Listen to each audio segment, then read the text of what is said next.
Lady here, the one T-shirt. I'm a member of the One campaign. My name is Andrea, and my question to you, well, as you know, there's about 77 million children in Africa that don't have the opportunity for education, and they either have two choices: they can either not go to school at all or attend something like an Islamic madrasa. And my question is, if you become president, would your administration do something to increase the opportunity for these children to go to school and essentially fix that problem?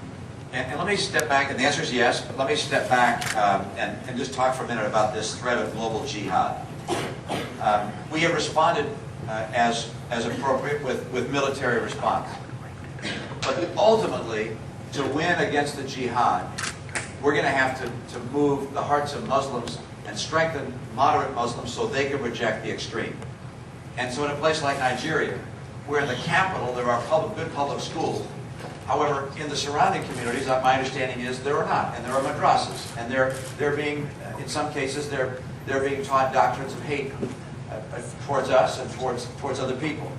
We have to make sure, as a civilized world, we need to come together along with the leaders of moderate Islamic states to say, how can we help strengthen moderate Muslims so they're able to reject the extreme that's growing within them? And because ultimately, only Muslims will be able to reject the violent jihadists. And so I do believe that includes helping make sure that there are good public schools that are not just Wahhabi schools. Make sure that there's the rule of law. Make sure that we have agricultural and economic policies that are competitive so that parts of the world that now cannot compete in the global marketplace are able to. And whether this is Nigeria or Tanzania or Kenya or Egypt, we need to be involved as part of the civilized world in helping bring the rest of the world towards modernity with schools and healthcare and education. Those kinds of things will allow the Muslim world to be strengthened and to reject the extreme that threatens the entire world. So it's not only in the interest of humanity, which is a sufficient cause, it's also in the interest of the peace and prosperity of the entire world and our own peace. We become involved. We're going to have to work with some of our other resources, our non-military resources. Let me describe that just really briefly. That is, in Lebanon, you had a country that elected in a democratic process, a multi-ethnic leadership.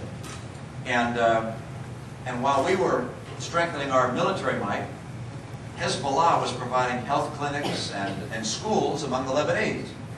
And in my view, we should have been helping there. And perhaps it wasn't us, maybe it should have been France or someone else that had very close ties with Lebanon. But that the civilized world should be organizing our effort to support moderate peoples in their efforts to move into modernity.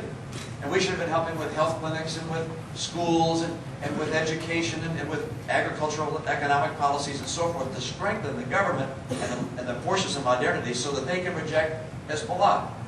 And I'd like to do that in places like the Sudan, although right now that's not an option open to us given the violent nature of what's going on there. But we will participate and protect human life everywhere. And I'm proud to be pro-life and agree with you that our concern has to be, well, as Americans, our first responsibility is to care for the lives of our citizens.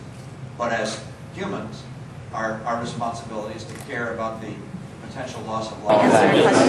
Just wanted to know what you thought of the One campaign. Yes, I had the chance to meet Obama in New York and talk to him what he's doing. I believe very much in doing God's work. I'd like to see more nations come together. Let's come together and help the nations that are poor, out of poverty. Let's help the nations that are struggling with violent jihad, help them get stronger so they can reject it. This is in the advent of nuclear weaponry and terror. This is no longer just a, hey, we'll not worry about what's going on in the rest of the world. We have to all worry about what's going on in the rest of the world. From a humanity standpoint, but also from the standpoint of our own safety. So, it was a pleasure meeting you. Good to meet you. Thanks a lot.